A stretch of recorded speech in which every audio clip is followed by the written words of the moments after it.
Toxic smoke is keeping firefighters back from a chemical plant explosion as a family waits anxiously for word on a missing loved one. Surveillance video from the Florida high school shooting shows that Deputy Scott Peterson was actually outside instead of rushing inside to confront the killer. Several people are dead and search and rescue missions are underway in Miami where cars are crushed beneath a collapsed bridge. Here for you at 5 o'clock. Fox 4 News starts now.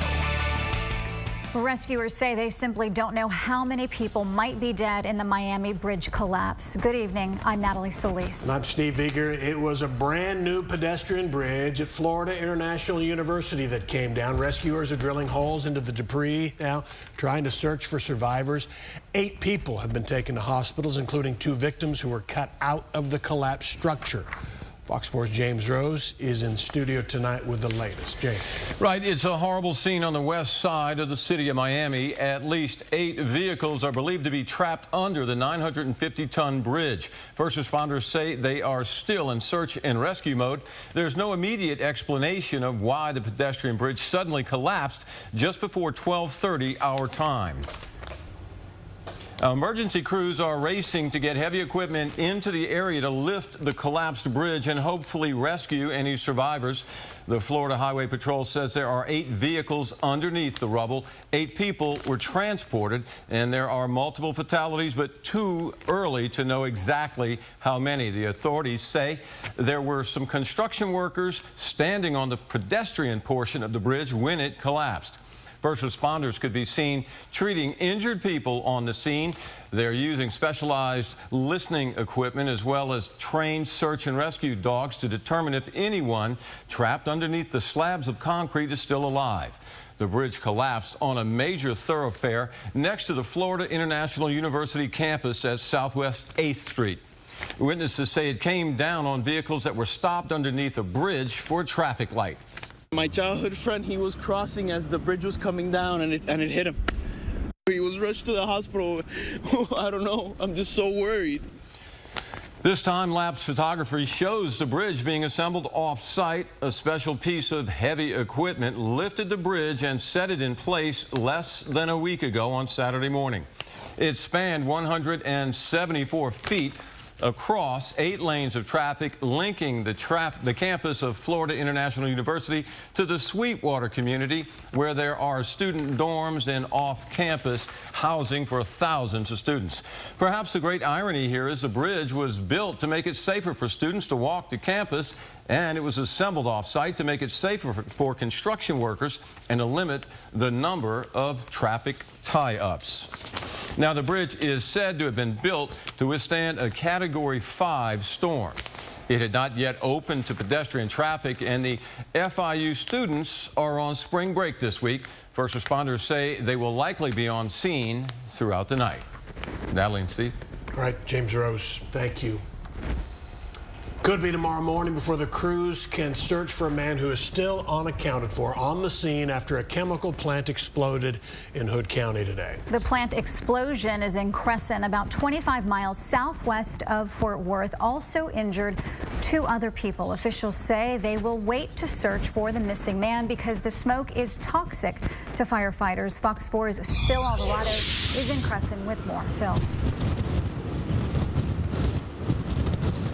Hi, Natalie. Well, the State Highway 171 that runs through Crescent has now been opened after being closed all day.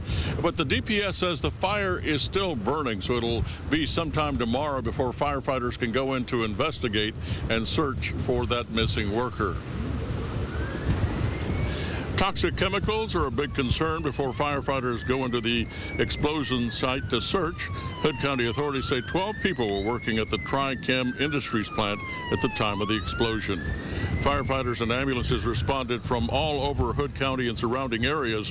The workers' families also rushed to the scene, worried for their loved ones.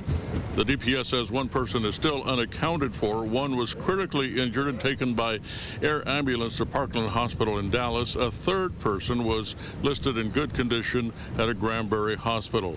The mayor of Crescent says the plant brings in concentrated acids and soaps and other chemicals and dilutes them for customers. Austin Mitchell says his brother, 27-year-old Dylan Mitchell, is the man who is missing. There was an explosion, and my brother's friend said that he had to have flown out the door with him, but he's still not found. Firefighters said the smoke from the fire is toxic, but the wind blew it away from populated areas. However, people at a lumber yard that's next door to the chemical plant were told to leave. The mayor of Crescent says that if anyone believes that they were exposed to this smoke during the height of the explosion and the fire, that they should seek maybe a doctor and have themselves checked out. Natalie? All right, Phil Alvarado, live in Hood County. Thank you.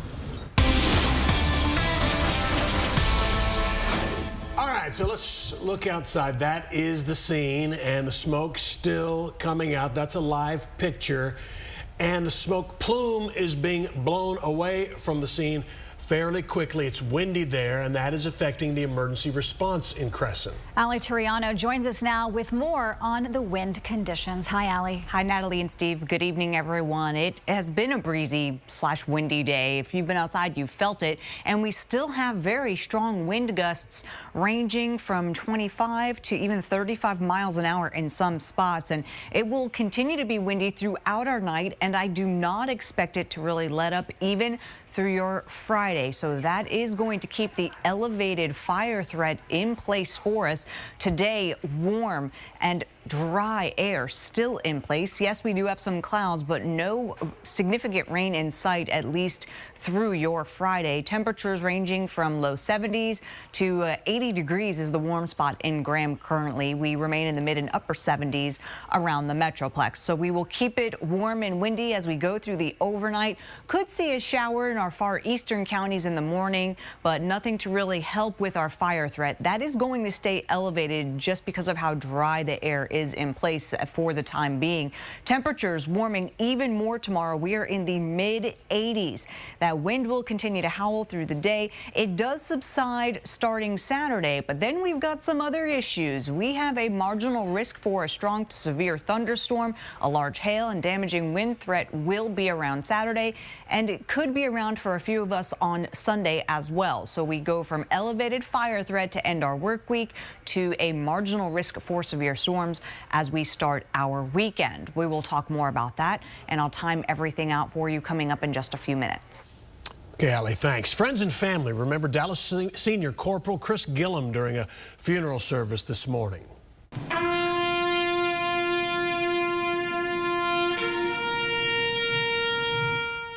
The public was invited to attend the service at Lake Point Church in Rockwall. The DPD Senior Corporal was a longtime police spokesman. The 30-year veteran was most recently a motorcycle officer. Officer Gillum died of a heart attack last Friday. He is survived by his wife, 2 children, and 2 grandchildren. He was 54 years old. Authorities released surveillance video showing what happened outside Marjory Stoneman Douglas High School during last month's deadly shooting in Parkland, Florida. In the video, Broward County Sheriff's Deputy Scott Peterson and a staff member can be seen rushing toward the high school.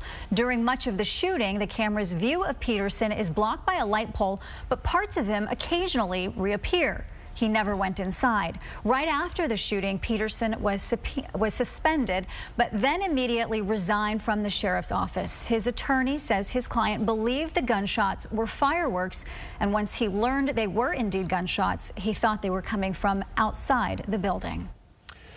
The sister of the man who murdered 9 people at a South Carolina church in 2015 was arrested at her high school. 18-year-old Morgan Roof is charged with bringing pepper spray, a knife, and marijuana onto the campus in Columbia, South Carolina. Investigators also say she posted a Snapchat about yesterday's National School Walkout Day protest, writing, "I hope it's a trap and y'all get shot." Morgan Roof's brother, Dylan Roof, was convicted and sentenced to die for the 2015 massacre at a black church in Charleston, South Carolina. The United States has announced it is imposing sanctions on 19 Russians for interference in the 2016 presidential election. It comes along with the report that the special counsel investigating Russian meddling subpoenaed the Trump Organization. Fox's Lauren Blanchard is in Washington with more.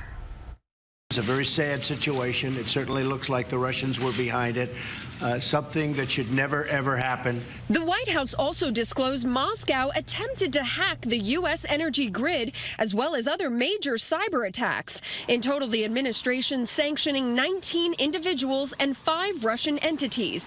That includes the 13 Russians that were found as part of special counsel Robert Mueller's investigation into election meddling. It's about time. Yeah, we've been overdue imposing sanctions. So glad to hear it. The sanctions bar the Russians from traveling to the U.S. and freezes any assets they may have in the States. Congress voted to apply sanctions last summer with a January deadline, but the White House has been slow to impose them. We voted to implement mandatory sanctions against Russia. Guess what, America? President Trump hasn't even implemented them. What is he afraid of? What is he hiding? Also, as part of the special counsel's Russia investigation, the New York Times is reporting Robert Mueller has subpoenaed the Trump Organization, demanding they turn over documents, including ones related to Russia. We're going to continue to fully cooperate out of respect for the special counsel. In Washington, Lauren Blanchard, Fox News. In honor of St. Patrick's Day this weekend, President Trump is again carrying on the annual tradition at the White House, the Shamrock Ceremony. It took place this afternoon ahead of, again, St. Patrick's Day this weekend. The president met with Ireland's Prime Minister, and they held a short meeting before the event. Both men wore green ties and a bunch of shamrocks, or at least a few there, on their jackets. The leaders discussed trade, immigration, and several other global issues. The relationship is outstanding and only getting better, and it really is a very special group of people. A tremendous number of Irish are living in New York, where I grew up, and they're living in the United States, and these are truly wonderful people. We love them.